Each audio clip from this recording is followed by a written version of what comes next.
جهل ظالم وعليه برد من التسويف أورده البلايا ومعتبة بابك غير جود فما هو واقف يرجو العطايا وما هو حد. Bismillahirrahmanirrahim.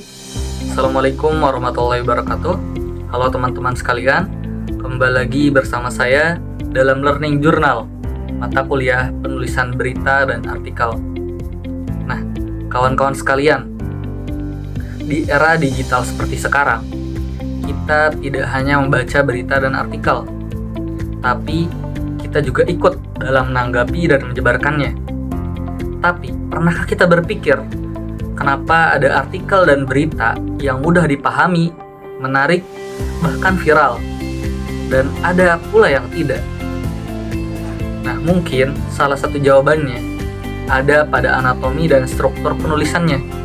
Oleh karena itu, mari kita pelajari lebih dalam yuk. Nah, kawan-kawan sekalian, kemajuan teknologi membuat akses informasi menjadi cepat dan luas. Generasi muda, Gen Z khususnya, lebih banyak mencari informasi melalui internet.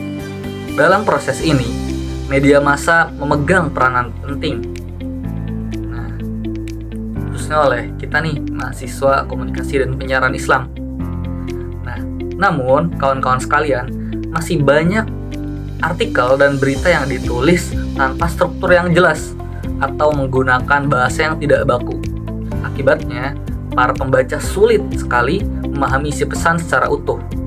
Inilah mengapa pemahaman anatomi artikel dan berita sangat dibutuhkan oleh kalangan mahasiswa maupun akademisi, agar informasi tidak hanya tersampaikan tapi juga dipahami dan dapat melibatkan pembaca secara utuh. Nah, kawan-kawan sekalian, kita akan berlanjut kepada bagaimana caranya memahami apa itu artikel ilmiah. Artikel ilmiah adalah tulisan yang berisi ide atau hasil penelitian yang disusun secara sistematis. Nah, struktur utama artikel meliputi yang pertama, judul. Nah, judul ini harus sesuai dengan isi dan topik. Tidak seenak kita membuat judul, tidak asal-asalan. Yang kedua ada abstrak. Nah, abstrak ini berisi ringkasan latar belakang, tujuan, dan metode yang akan kita ambil, serta kesimpulan. Abstrak ini biasanya terdiri dari 200 sampai 250 kata saja, dan biasanya ada yang menggunakan bahasa Indonesia dan menggunakan bahasa Inggris. Jadi dua. Yang ketiga ada kata kunci. Kata kunci ini untuk memudahkan pencarian topik saat seseorang akan mencari topik pembahasan tertentu pada artikel. Biasanya kata kunci ini terdiri dari 4-5 kata. Selanjutnya ada pendahuluan yang berisi latar belakang, rumusan masalah, dan tujuan. Yang kelima ada metode penelitian. Nah, ini adalah cara atau teknik yang akan kita gunakan dalam menulis artikel. Biasanya ada kualitatif dan kuantitatif. Kuantitatif berkaitan dengan angka-angka, dan kualitatif biasanya dengan wawancara secara lebih mendalam. Yang keenam ada hasil dan pembahasan. Nah, di sini kita menjelaskan secara teoritis dan analitis temuan yang kita temukan yang akan kita tulis pada artikel ini. Hasilnya kita tulis. Biasanya di sini harus mengandung nilai-nilai kebaruan. Tidak sama dengan artikel-artikel yang telah dibahas sebelumnya. Yang ketujuh ada kesimpulan. Kesimpulan ini merangkum hasil akhir ya, seperti biasa kawan-kawan. Yang kedelapan ada daftar pustaka atau sumber yang digunakan. Nah, dengan struktur ini artikel menjadi lebih mudah dipahami dan dipertanggungjawabkan secara ilmiah. Nah, dalam menulis artikel, kita harus tahu dulu kita mau submit kemana nih. Artikelnya membahas tentang apa. Biasanya setiap artikel atau jurnal itu sudah ada template masing-masing jurnalnya. Tidak bisa sembarangan. Kita harus tahu dulu kita mau membahas tentang apa dan akan diterbitkan di mana. Nah, kawan-kawan sekalian, berlanjut kepada pembahasan berikutnya, yaitu pembahasan tentang berita. Berbeda dengan artikel ilmiah, berita disusun untuk menyampaikan fakta yang aktual dan cepat. Menurut KBBI, Kamus Besar Bahasa Indonesia, berita adalah informasi mengenai peristiwa hangat yang disampaikan kepada publik, tentunya lewat media massa. Nah, kawan-kawan sekalian, struktur utama berita ini antara lain adalah yang pertama ada headline, judul utama. Nah, kita ini harus membuat judul yang menarik perhatian kawan-kawan agar banyak clickbait dan berita kita dibaca oleh banyak orang. Yang kedua ada subheadline atau biasanya disebut dengan lead, menjelaskan sedikit isi dan konteks berita. Yang ketiga ada body atau isi berita. Nah, di sini adalah tubuh berita yang menyampaikan informasi lengkap dan dengan gaya yang ringkas. Tentunya tidak boleh bertele-tele. Yang terakhir ada kesimpulan atau penutup, yakni menutup poin utama atau memberikan pernyataan di akhir. Nah, kawan-kawan sekalian, penulisan berita juga harus mengikuti unsur 5W plus 1H yang mungkin sering kita ulang-ulang ya. What, who, when, where, why, and how, dan disusun dalam piramida terbalik, yaitu informasi penting ditaruh di awal dan mengekor sampai akhir dan penutup. Jadi begitu kawan-kawan. Nah, kawan-kawan sekalian, berlanjut ke pembahasan yang berikutnya, yaitu proses pembuatan atau penulisan berita dan artikel. Nah, dalam membuat artikel atau berita, tentunya kita harus memahami terlebih dahulu apa yang akan kita tulis dan bagaimana ke depannya.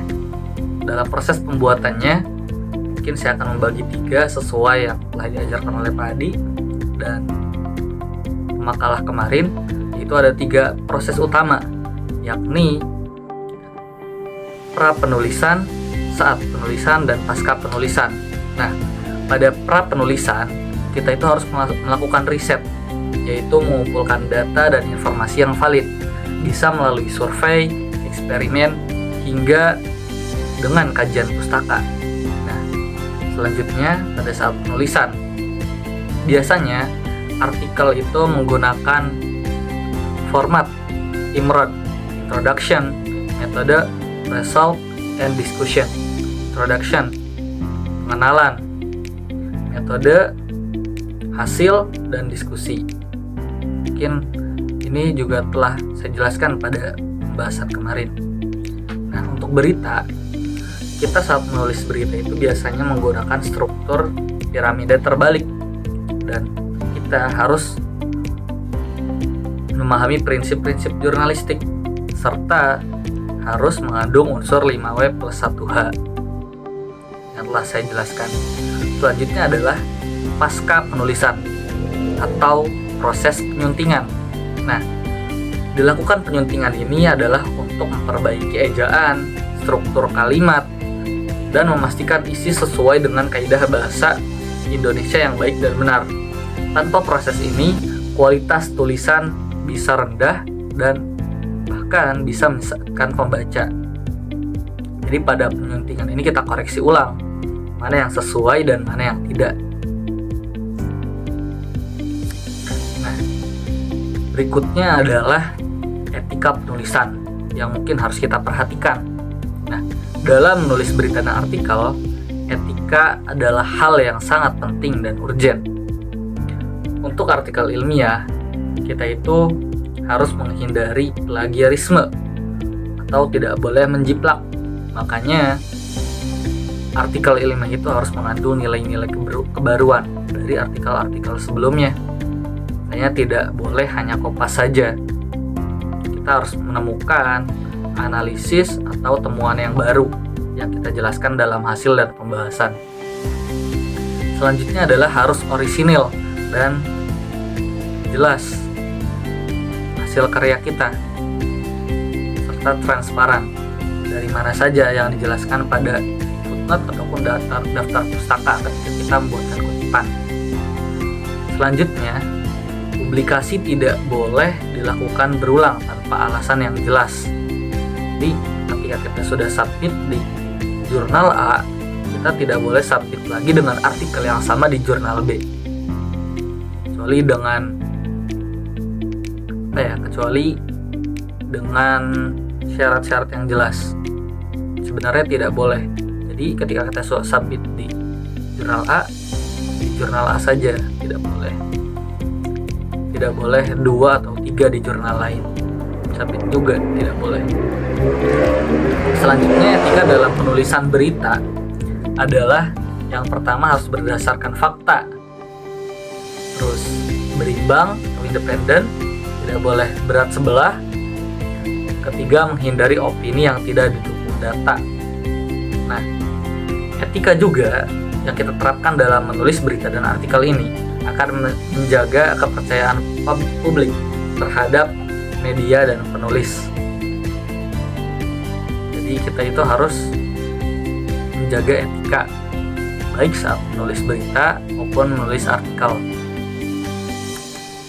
Nah, selanjutnya mungkin kita akan mempelajari apa aja faktor yang mempengaruhi keterlibatan pembaca.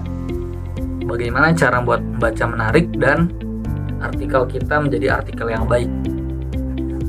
Nah, kawan-kawan sekalian, keterlibatan pembaca adalah seberapa aktif pembaca merespon artikel atau berita yang kita tulis. Faktor yang mempengaruhinya di antara lain adalah yang pertama, struktur tulisan yang jelas dan logis. Jadi strukturnya ini sudah sistematis, nggak acak-acakan dan kita asal buat. Harus jelas strukturnya atau sistematis. Yang kedua, topik yang relevan dengan kebutuhan pembaca, biasanya yang sedang viral ataupun kejadian yang saat ini terjadi, itu sangat baik untuk kita tulis baik dalam pembuatan berita maupun artikel. Yang ketiga adalah kepercayaan terhadap penulis ataupun media. Kita, seperti yang telah saya sebutkan, dengan menjaga etika dalam penulisan, itu tentu akan menaikkan kepercayaan terhadap penulis dan media. Yang kelima adalah visual. Nah, dalam berita, biasanya visual yang menarik itu akan mempengaruhi seberapa banyak clickbait. Dengan judul yang menarik, visual yang menarik itu tentu sangat diminati oleh pembaca. Yang terakhir adalah etika dan kecepatan publikasi, itu juga sangat mempengaruhi. Maka semakin baik struktur dan penyajiannya serta etikanya, akan semakin tinggi kemungkinan pembaca akan terlibat. Mungkin itu saja yang dapat saya sampaikan. Semoga bermanfaat dan semoga dapat dipahami oleh penonton sekalian. Ini adalah learning journal saya pada minggu kali ini. Kurang lebihnya mohon maaf. Wallahu muwaffiq ila aqwamit thoriq. Akhirul kalam. Wassalamualaikum warahmatullahi wabarakatuh. See you next time.